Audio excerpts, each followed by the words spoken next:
যারা ৬ দফা মানে না তারা বাংলাদেশের স্বাধীনতায় বিশ্বাস করে না, বললেন কাদের। কারাগারে নয় যেন শ্বশুর বাড়িতে আছেন ইমরান খান। আনার হত্যা, শিমুলের আত্মীয় আওয়ামী লীগ নেতা গ্যাসবাবু আটক। পুনরায় ভোট গণনার দাবিতে কাঁদেন পরাজিত চেয়ারম্যান প্রার্থী। নির্বাচন স্থগিত করার প্রতিবাদে ফরিদপুরে শ্রমিকদের মহাসড়ক অবরোধ। এবং সর্বশেষ জানাবো, জড়িতদের টিআই প্যারেড করাবে ভারতের পুলিশ, মাংসের কোষ পচলে মিলবে না ডিএনএ, ডিবি পুলিশ ও পরিবার ডিএনএ প্রতিবেদনের অপেক্ষায়। শুনছিলেন সংবাদ শিরোনাম, এবারে বিস্তারিত। যারা ৬ দফা মানে না তারা বাংলাদেশের স্বাধীনতায় বিশ্বাস করে না, বললেন কাদের। ৬ দফা স্বাধীনতা সংগ্রামের টার্নিং পয়েন্ট। যারা ৬ দফা মানে না তারা বাংলাদেশের স্বাধীনতায় বিশ্বাস করে না বলে জানিয়েছেন আওয়ামী লীগের সাধারণ সম্পাদক ও সেতুমন্ত্রী ওবায়দুল কাদের। ওবায়দুল কাদের বলেন, ৬ দফা না হলে ৬৯-এর গণ অভ্যুত্থান হতো কিনা সেটি বড় কথা। এই ৬ দফা আমাদের ইতিহাসের বাঁক পরিবর্তন করেছে। ৭৫-এর পর ৭ই জুন ও ৭ই মার্চ এসব দিবসকে নিষিদ্ধ করে দেওয়া হয়। যারা নিষিদ্ধ করে দেয় তারা ৭৫-এর খুনের সঙ্গে জড়িত। তারা শুধু বঙ্গবন্ধুকে হত্যা করেনি, তারা হত্যা করতে চেয়েছিল আমাদের মুক্তিযুদ্ধের চেতনাকে, আমাদের স্বাধীনতার আদর্শকে। সেই জন্য বঙ্গবন্ধুর সঙ্গে জয় বাংলার ৭ই মার্চ এবং ৭ই জুন নির্বাসিত হয়ে যায়। তিনি বলেন, ৬ দফা বাস্তবায়নে বঙ্গবন্ধু যে আহ্বান, তারই সাথে ৭ই জুনের হরতালে বেশ কয়েকজন শ্রমিক নেতা নিহত হন। ৬ দফা হচ্ছে স্বাধীনতা আন্দোলনের মাইল ফলক। ৬ দফার ভিত্তিতে ১১ দফা আন্দোলন শুরু করে ছাত্র সমাজ। সেতুমন্ত্রী বলেন, ৬৫-তে পাক ভারত যুদ্ধে পূর্ব বাংলার কোনো নিরাপত্তা ছিল না, পূর্ব বাংলাকে রক্ষা করার কোনো ব্যবস্থা ছিল না। সেই কারণে ৬ দফার প্রয়োজন বেশি ছিল। ২০২৪-২৫ অর্থ বছরের বাজেটের বিষয়ে এক প্রশ্নের জবাবে ওবায়দুল কাদের বলেন, বাজেট নিয়ে আগামীকাল প্রতিক্রিয়া দেব। গতকাল আমি একটা প্রতিক্রিয়া দিয়েছি, বারবার প্রতিক্রিয়া দেওয়া ঠিক না। বিরোধী দল যা বলছে আগামীকাল জবাব দেব। কারাগারে নয় যেন শ্বশুর বাড়িতে আছেন ইমরান খান। পাকিস্তানের পাঞ্জাব প্রদেশের তথ্যমন্ত্রী আজমা বুখারী বলেছেন, কারাগারে বিলাসবহুল জীবনযাপন করছেন সাবেক প্রধানমন্ত্রী পাকিস্তান তেহরিক ইনসাফের প্রতিষ্ঠাতা ইমরান খান।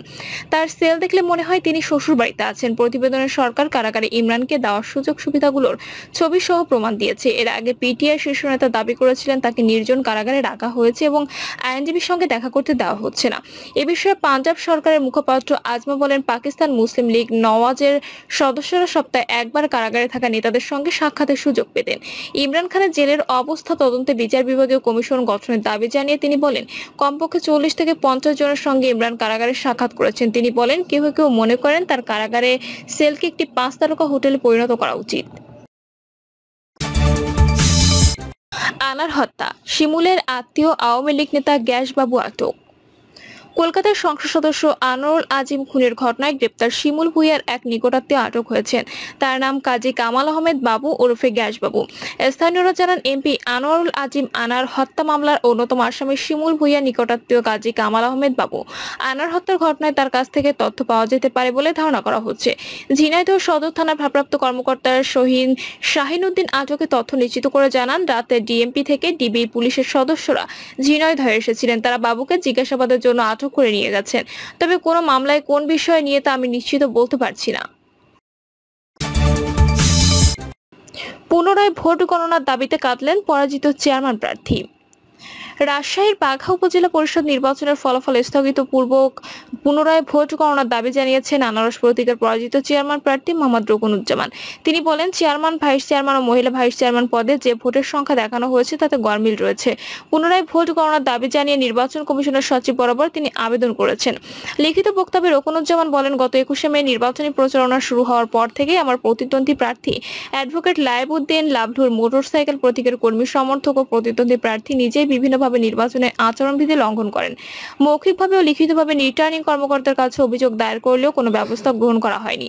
সর্বশেষ মোটরসাইকেল প্রতীকের পোস্টারে মোটরসাইকেল কোম্পানির ব্র্যান্ডিং করা ও ঝুঁকিপূর্ণ কেন্দ্রের বিষয়ে অভিযোগ করলেও কোনো ব্যবস্থা গ্রহণ করা হয়নি। গত ৫ই জুন নির্বাচন শুরুর পর থেকে বিভিন্ন কেন্দ্রে প্রতিদ্বন্দ্বী প্রার্থী সন্ত্রাসী বাহিনী আমার পোলিং এজেন্টদের বের করে দেয় এবং প্রিজাইডিং অফিসারের সহকারী প্রিজাইডিং অফিসারের কাছে আমার পোলিং এজেন্টরা অভিযোগ করলে তাদের সাথে দুর্ব্যবহার করে এবং বের করে দেয়। কিছু কেন্দ্রের প্রিজাইডিং অফিসারগণ আমার নির্বাচনী পোলিং এজেন্টদের বের করে দিয়ে ভোট গণনা করে।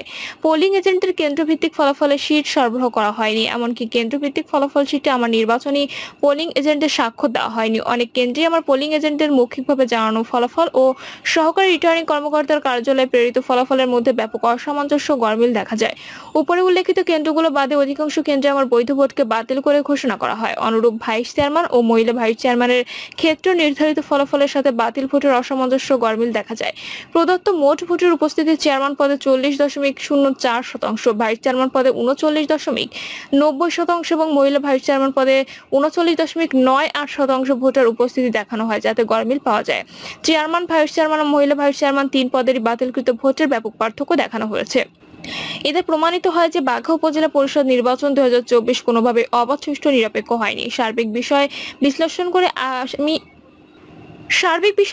করে আমি নিশ্চিত যে প্রতিদ্বন্দ্বী প্রার্থীকে বিজয়ী করতে গণনার ক্ষেত্রে নির্বাচন কাজে নিয়োজিত কিছু ব্যক্তিবর্গ কারচুপির আশ্রয় নিয়েছে। এমতো অবস্থা অতি দ্রুত সকল কেন্দ্রের ভোট পুনরায় গণনার দাবি জানাই।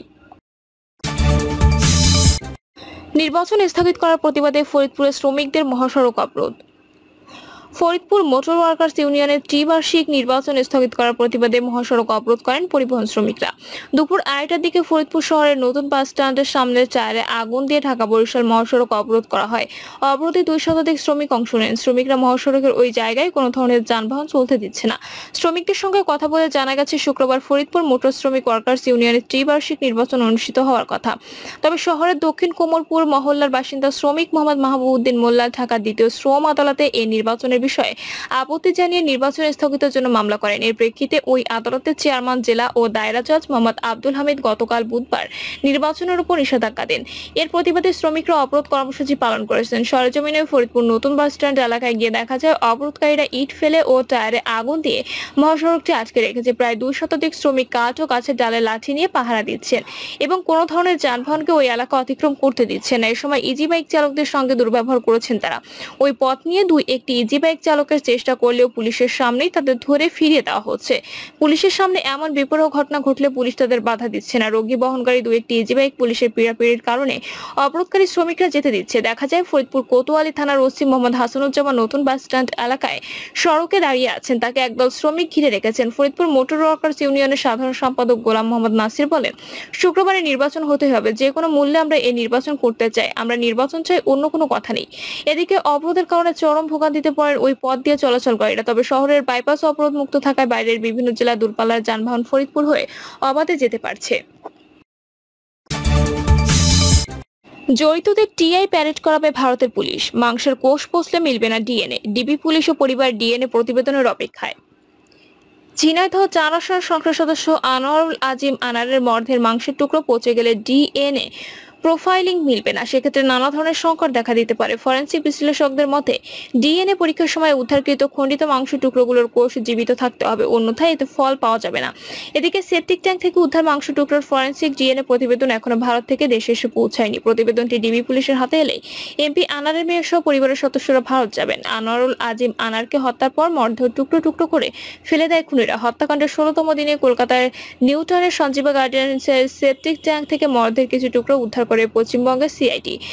সেই মাংসের ডিএনএ প্রোফাইলিং এর পর পরিবারের সদস্যদের ডিএনএ সঙ্গে মিলে ফেলেই নিশ্চিত হওয়া যাবে উদ্ধার মাংস এমপি আনারের। জানতে চাইলে ঢাকা মেডিকেল কলেজের ফরেনসিক মেডিসিন বিভাগের শিক্ষক ডক্টর প্রদীপ বিশ্বাস বলেন, যেহেতু 16 দিন অতিবাহিত হয়েছে সেহেতু মাংস পচে যাবে, এটাই স্বাভাবিক।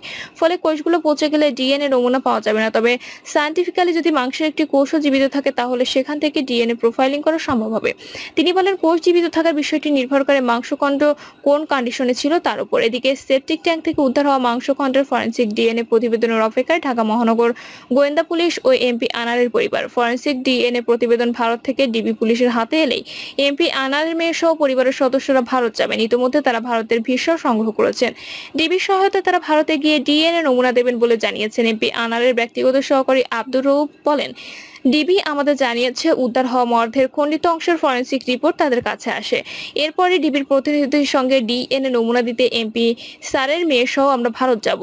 এখনো রিপোর্ট আসেনি বলে জানিয়েছেন ডিবি। এমপি আনার হত্যা মামলায় অন্যতম আসামি মোস্তাফিজুর ফয়সাল এখনো ডিবির জালে ধরা পড়েনি।